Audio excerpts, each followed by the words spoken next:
So today is an event, part of a series called Questions for Life, which is an annual opportunity for people in Canary Wharf to engage with some of the big questions of life and to hear the good news about Jesus. So it's organised by St. Peter's Barge and the Christian Workplace Fellowships like the one at Barclays. The Barge, St. Peter's Barge, is on West India Quay, so it's been around for 17 years now in the wharf, serving those who work in Canary Wharf. So our speaker today, Andrew Sachs, is Reverend Dr. Andrew Sachs. So he is both a Church of England vicar and an academic doctor, so a PhD in science, I believe, audiology. He's going to speak on does the resurrection matter today? And then he will take questions at the end. So without further ado, Andrew, thank you very much. Thank you, Marcus, and thank you for tuning in this lunchtime. I think I'm more smartly dressed than most of you. I can't see most of you on your webcams, but I guess this isn't the average working from home gear. But actually I'm dressed like this because this morning I went to my next door neighbour's funeral, and it's rather an appropriate backdrop maybe. Funerals are very sad things, as I watched a granddaughter struggle to get through a reading as tears in her eyes, and it makes it a rather wonderful time for me to be able to think about the resurrection of Jesus, which changes everything. And I'm glad for the opportunity to share that with you. The news of the Easter morning, those 2,000 years ago, begins like this in Luke's eyewitness account. He says, on the first day of the week at early dawn, they went to the tomb, taking the spices they had prepared, and they found the stone rolled away from the tomb. But when they went in, they did not find the body of the Lord Jesus. And as we read on, we discover Jesus appearing to people alive, and the beginning of that great Christian news that were to shake and rock the world, that Jesus had risen from the dead. And my talk on why that matters used to be a very short one. It went like this: death is a horrible thing, self-evidently. I certainly feel that, having been to a funeral this morning. Death is horrible, and therefore a resurrection is wonderful. Because if Jesus rose from the dead, then the claim that Christians make that death isn't the end has real evidence behind it. It's not just wishful thinking. Wouldn't it be nice to imagine that there could be life after we die? But it's actually a matter of historical precedent.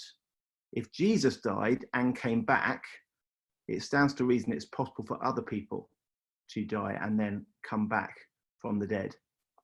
Rico Tice, who wrote the Christianity Explored course and the Life Explored course, I think both that run at St. Peter's Barge from time to time, he gives the analogy of being in the queue for the school nurse waiting for the BCG vaccine. Maybe in your day it was MMR or whatever cocktail of vaccinations.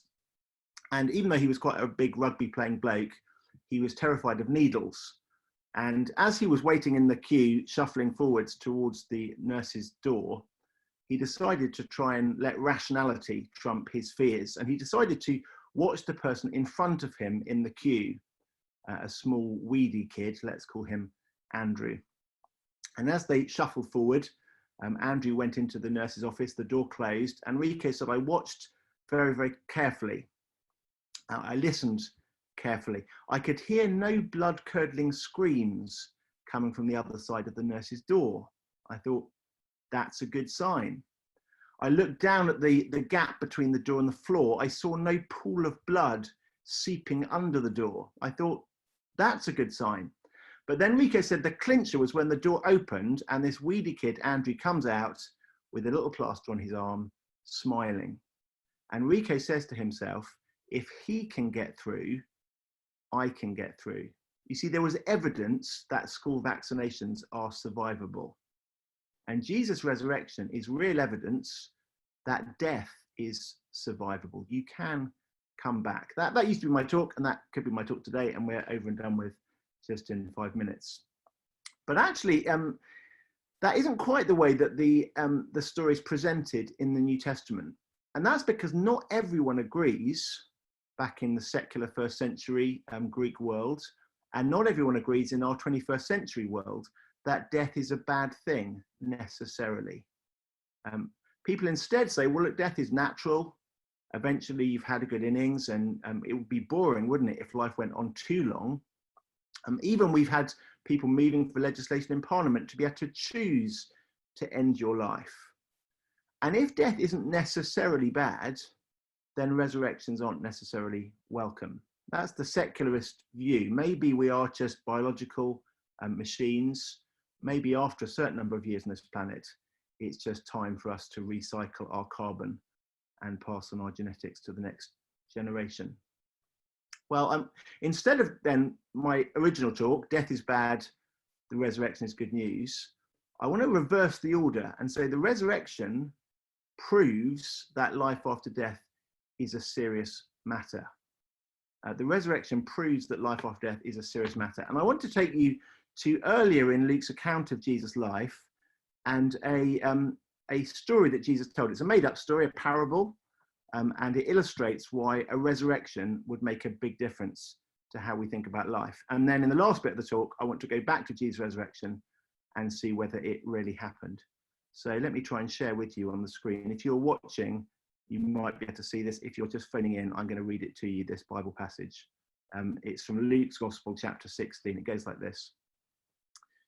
Jesus' story begins, there was a rich man who was clothed in purple and fine linen, and who feasted sumptuously every day.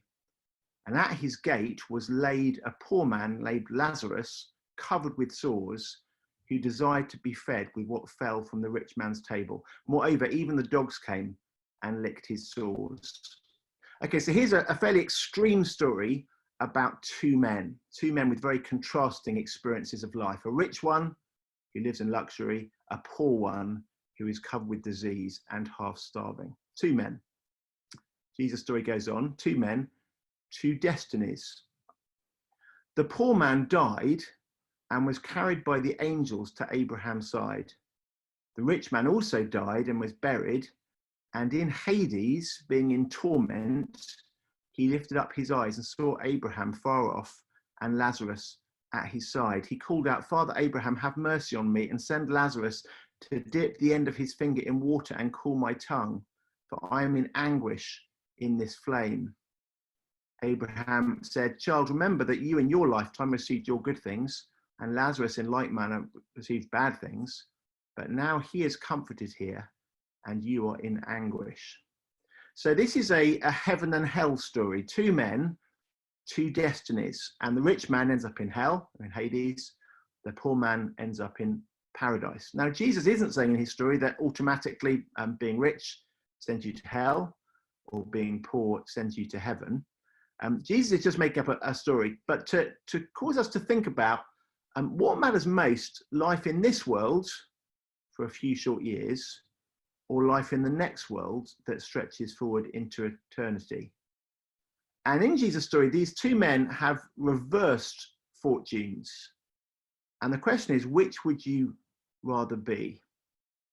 Do you see that question, the answer to that question depends entirely on what timescale you work to. If you were just to look at them in this life, then of course you would prefer to be the rich man, dining in the best restaurants, wearing the finest fashions, living in luxury. And nobody would want to be on the breadline and full of disease like this poor man. It's an obvious question.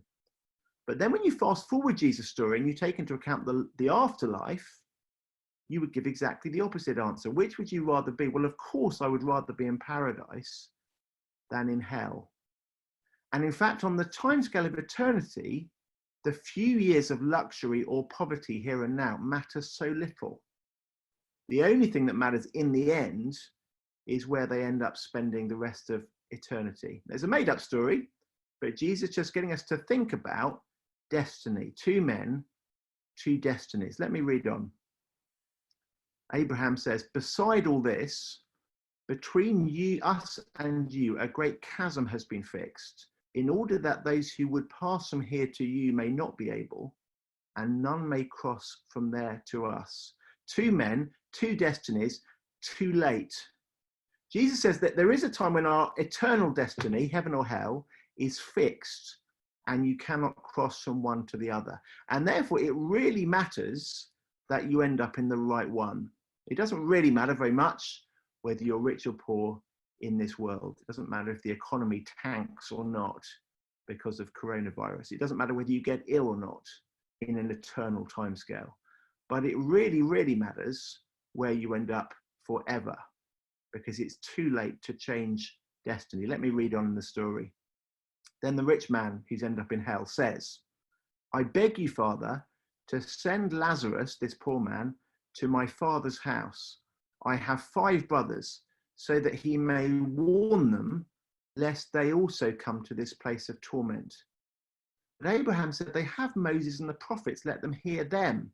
Moses and the prophets is a reference to the Jewish scriptures, the first part of the Christian Bible. Let them listen to the Bible.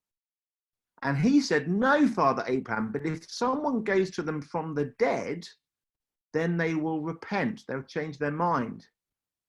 He said to them, if they do not hear Moses and the prophets, neither will they be convinced if someone should rise from the dead.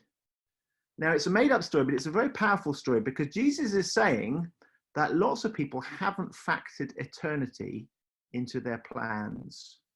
They're only thinking, will I get through the economic downturn that follows coronavirus? Or will I psychologically survive lockdown with my family in rather too close proximity for comfort for the next who knows how many weeks? Will I survive the next 2 weeks? Will I survive the next 10 years in business? But too few of us are thinking, but where will I end up forever? And maybe that's because you're a secularist and you just assume that when we die, we decompose and that's it. Our thoughts are only the movement of electrons. Our bodies are only assemblies of organic molecules. And in the end, we decompose and there's no memory of us forever. But that isn't Jesus' view of the world. Jesus' view of the world is there is an afterlife. And if there is an afterlife, then where you spend eternity matters more than anything else in this life. Who cares whether you wear fine linen? Who cares whether you eat at the best restaurants? Who cares whether you're poor and diseased in the light of forever? And so the man who's made this mistake in Jesus' story, he sees the need to warn everybody else. He says, my brothers, my 5 brothers, they are not thinking on an eternal timescale either. Please send somebody from the dead to warn them. Now, I don't know about you, I think that would be a pretty good warning.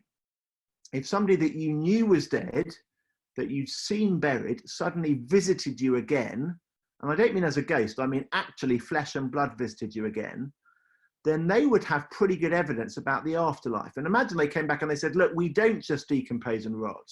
That isn't the end. Actually, there is a paradise and there is a hell. And I've come to warn you to get ready for that before you end up and it's too late.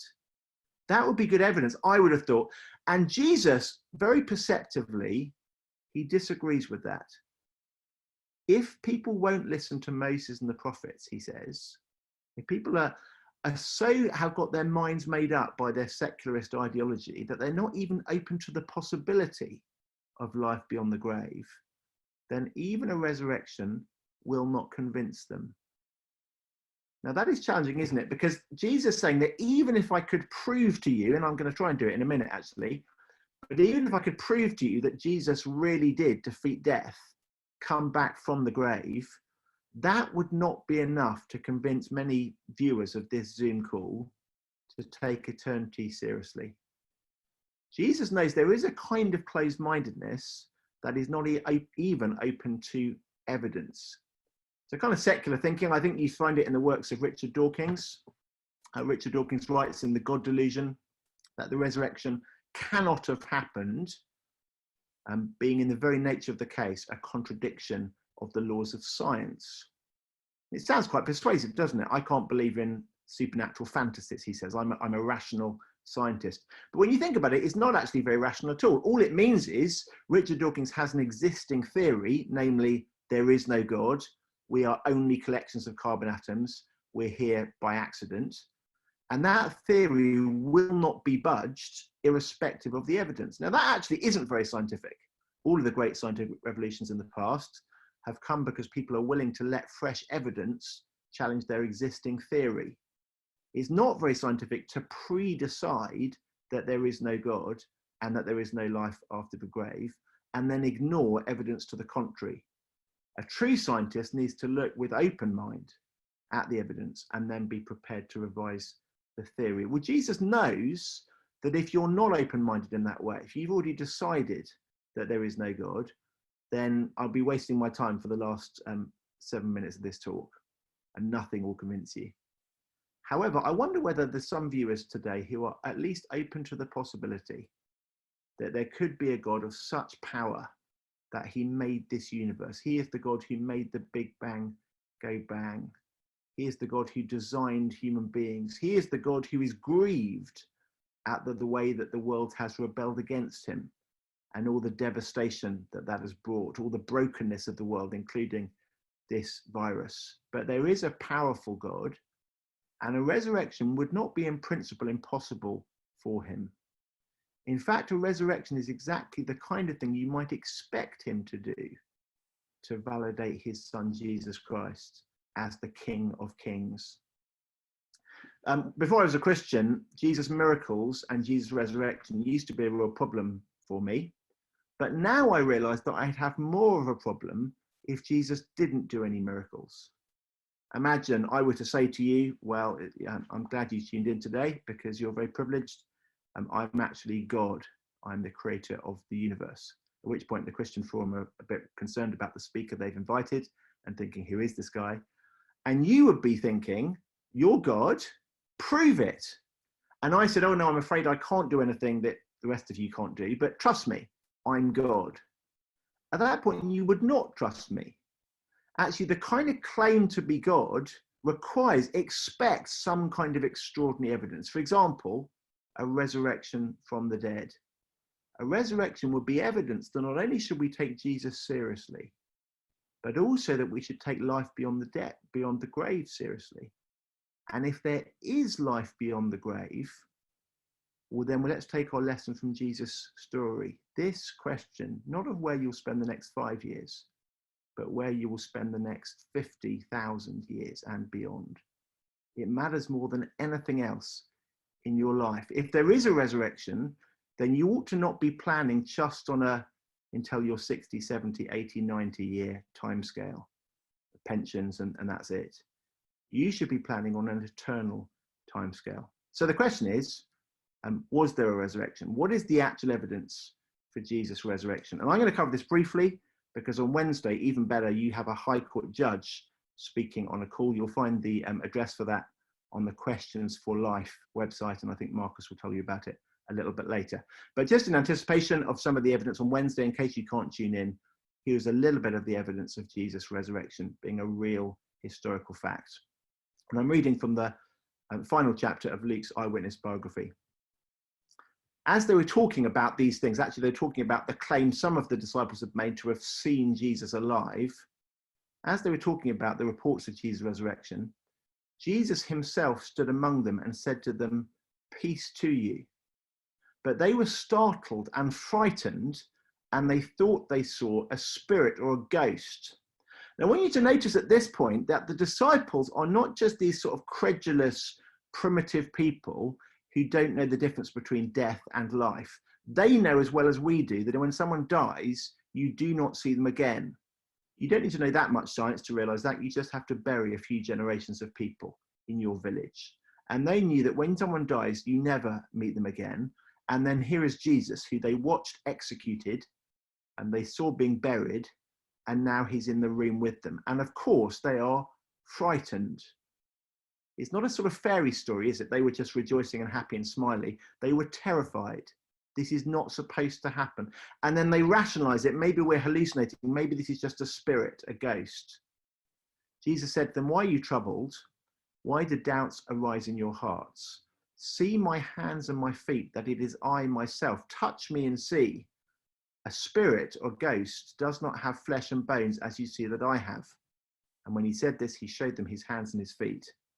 And while they were still disbelieving for joy and were marveling, he said to them, "Have you anything to eat?" They gave him a piece of fish, and he took it and ate it before them. Now, this is what I call the ghost test. And it goes like this. If you meet somebody in the middle of the night in your bedroom, and you're wondering to yourself, is this my husband or wife, or is this a ghost? Here are two ways that you can check. It's probably pretty obvious to you already, but here are two ways of verifying that. The first one is the touch me and see test. Now, this doesn't really work on Zoom. If I was here in real life with you, I would get somebody to the front and see if they're a ghost by touching them. And I can, I reckon I'm real, but of course this could just be a ghost broadcast. But if there's somebody else in lockdown with you, then maybe after this call, you could go and just touch them just to verify. It's actually a very good test, isn't it, of whether you're just hallucinating somebody or whether they're really there. Does your hand meet physical resistance when you grab hold of their shoulder? But Jesus doesn't just say, why don't you touch me? Jesus says specifically, touch my hands and my feet. And that's a reference, I think, to the scars of the form of execution, of crucifixion, with which the Romans killed Jesus. They would drive nails through the hands, through the wrists, and sometimes also through the feet. And so by inviting them to touch his hands, not only is it a way of verifying that he is alive, but they can also verify that the person who is alive is the same as the person that was executed. So kind of double check. And that's the first one, the touch test. And the second one is the eat something test. And this one I really can show you. I haven't got any broiled fish, but I do have a hot cross bun. And you'll notice as I eat it, the bit of the bun has actually disappeared. Now I suggest if I was a ghost and I eat it, unless I had lots of CGI, the bit of bun will, I guess, just drop to the floor. If even I had the strength to break it off with my ghost teeth, which I probably wouldn't have. But food actually disappearing into my mouth and disappearing is another sign that I'm a real person. And by all means, do the same test with your housemate afterwards, after this video. It's a silly illustration, but here's my point. Jesus meets people who are not predisposed to believing in resurrections. They're actually terrified, they're startled, they're confused. But then Jesus gives them concrete evidence that he really is alive. They touch him and he eats in their presence. And as a result, they are sure that they have met the Lord and King of the universe. Only God could do something like this. This sort of thing doesn't ordinarily happen. The resurrection means that we should take Jesus seriously, but the resurrection also means we should take death seriously. Death is not therefore just the decomposition of a body into its constituent chemicals. And death is the beginning of the next phase of our existence. And in Jesus' story, he warns us that there are two destinies.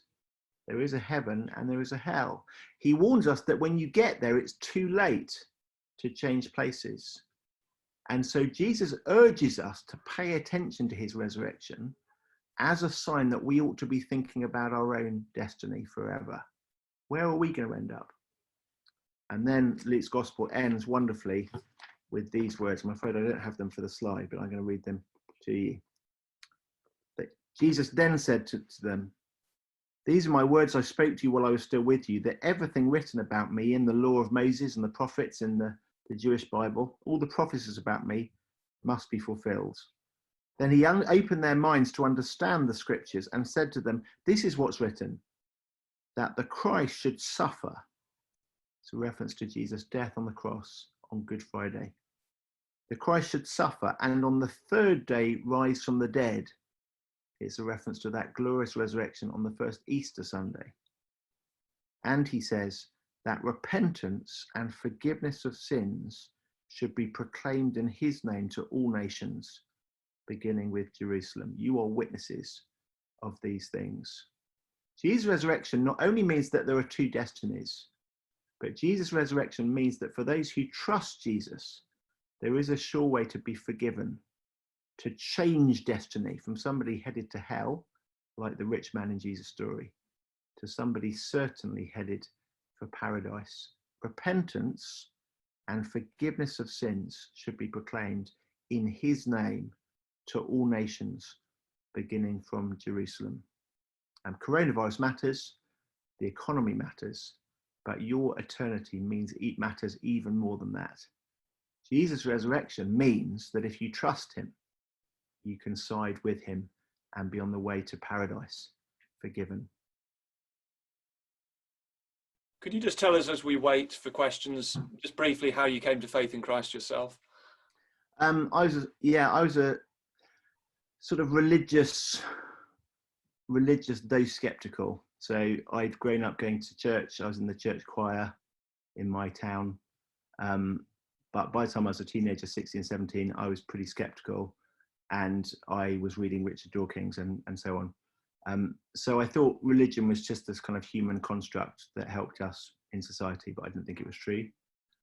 Went to university, I met some Christians who really followed Jesus, and it really changed their lives, and they thought about it very carefully, and they gave me lots of answers that questions I had. And gradually I started to realize this is historical, and it's evidence-based, and it's rationally coherent in a way that I began to realize my atheism wasn't. And the final piece of the jigsaw for me was not, is it true, but is it good? Because I just had this idea that God was out to wreck my life, and I was best avoiding him. And the final thing I had to be persuaded of was, this is true, and it's good. Some questions are arriving, and let me take them in order. So somebody writes, is there any non-biblical evidence for the life and resurrection of Jesus Christ? Thank you. And there is some. There are references to Jesus in Roman writings like Tacitus, and in Jewish writings like Josephus, contemporary of the time. But there's not much, and let me explain a bit why that is. In the first century, there were no such thing as books. People wrote on parchments and they rolled them up in scrolls, and there was only so long that you could make a parchment and only so big that you could make a scroll. So books were of limited length, also documents were of limited length. And then around about the 3rd century, people invented books. They said, why don't we stitch scrolls down the middle and fold them and have pages? That's a great breakthrough. And it also meant that you could compile together an anthology of lots of documents into a much bigger document. And so people went around saying, well, we're interested in all these sources about Jesus Christ. Why don't we collect together into one place all of the relevant sources about Jesus that come from the 1st century? And so that's what they did, and that's our New Testament. So the New Testament is really an anthology of originally separate documents that are collected because they give us relevant evidence about Jesus' death and resurrection.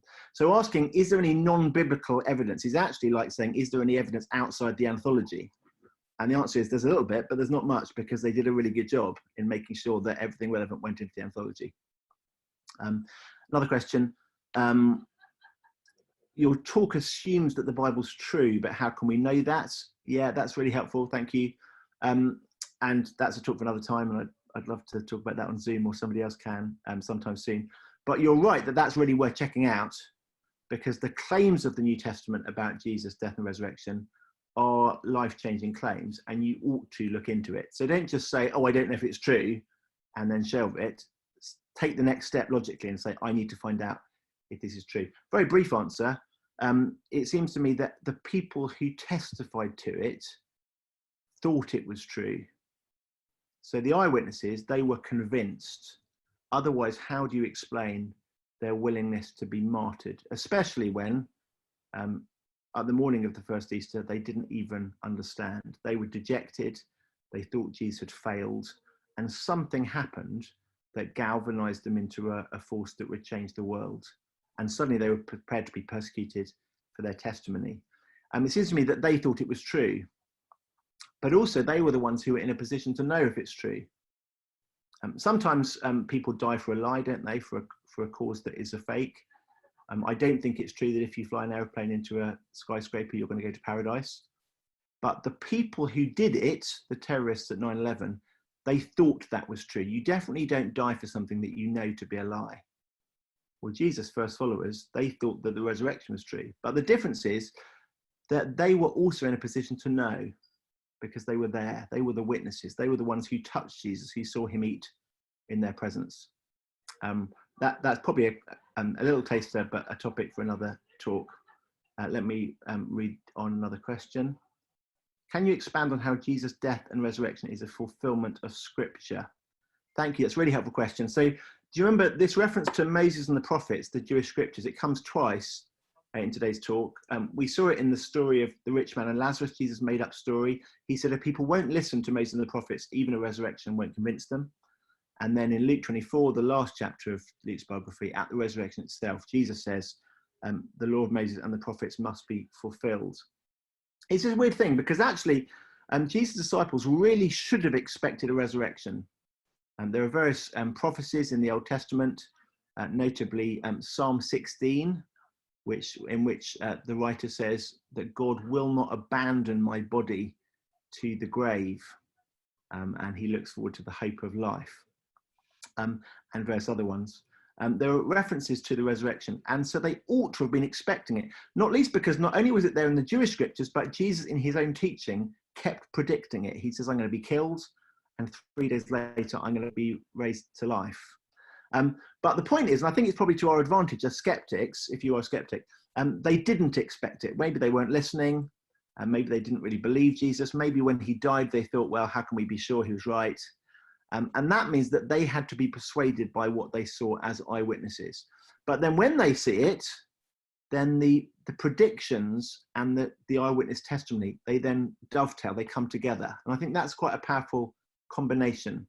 If you have a promise of something, and then you have a witness to it actually happening, or several witnesses to it actually happening, that's the evidence combination that we have in the New Testament, and predicted and then fulfilled in front of eyewitnesses.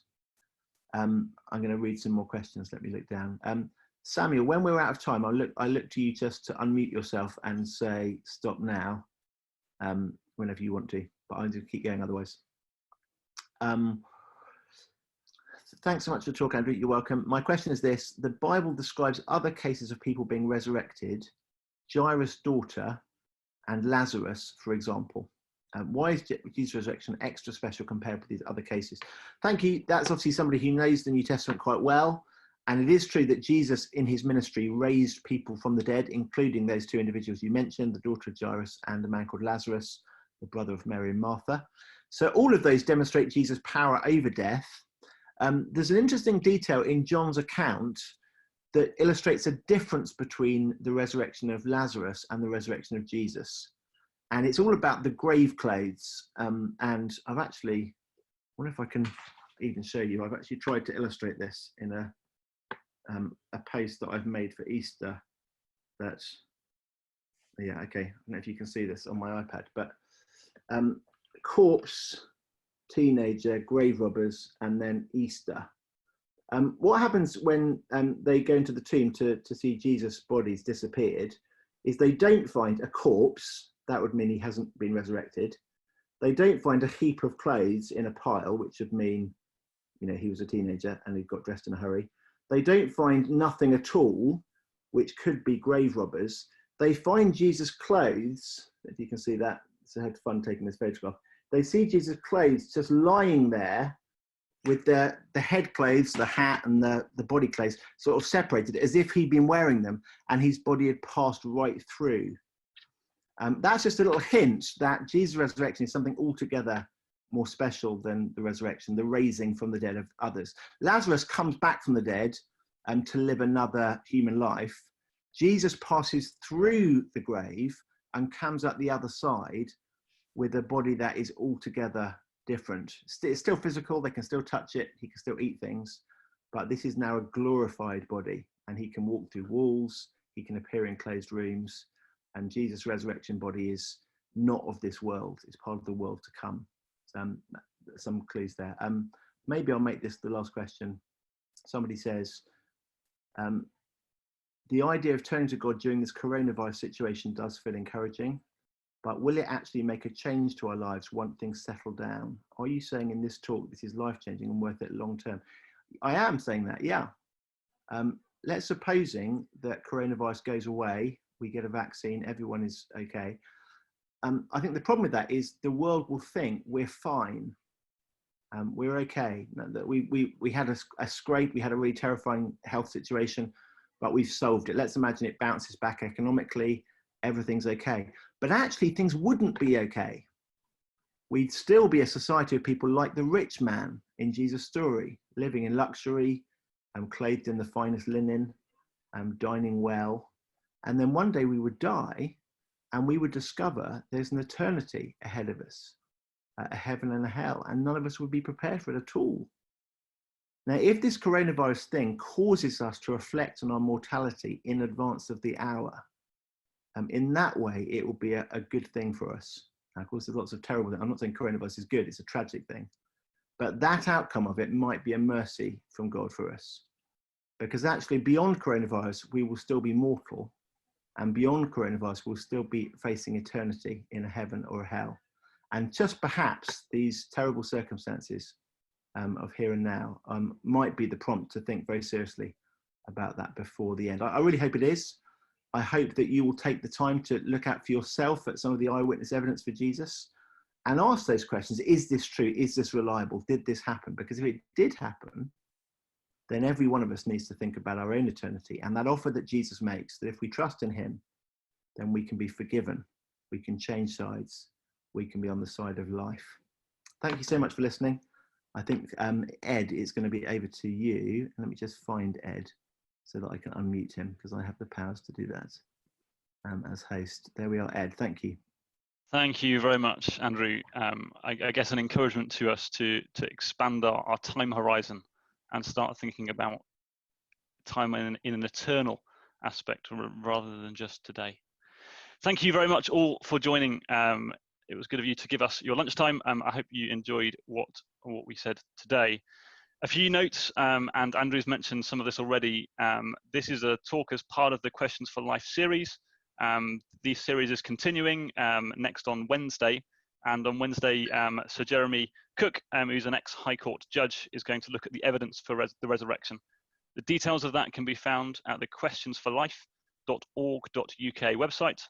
That's questionsforlife.org.uk website. Or if you want some more details on that, you can email us at christians@barclays.com. That's christians@barclays.com. Furthermore, if maybe something today has spiked your interest or brought something new to your mind, KPMG are going to run a Christianity Explored course throughout the month of April. So if you'd like some more details on that, it's at the same website, or you can just email us and we can share some more of those details with you about what it means to be a Christian.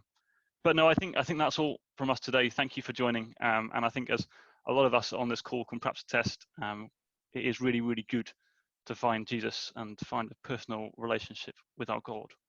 Thank you very much.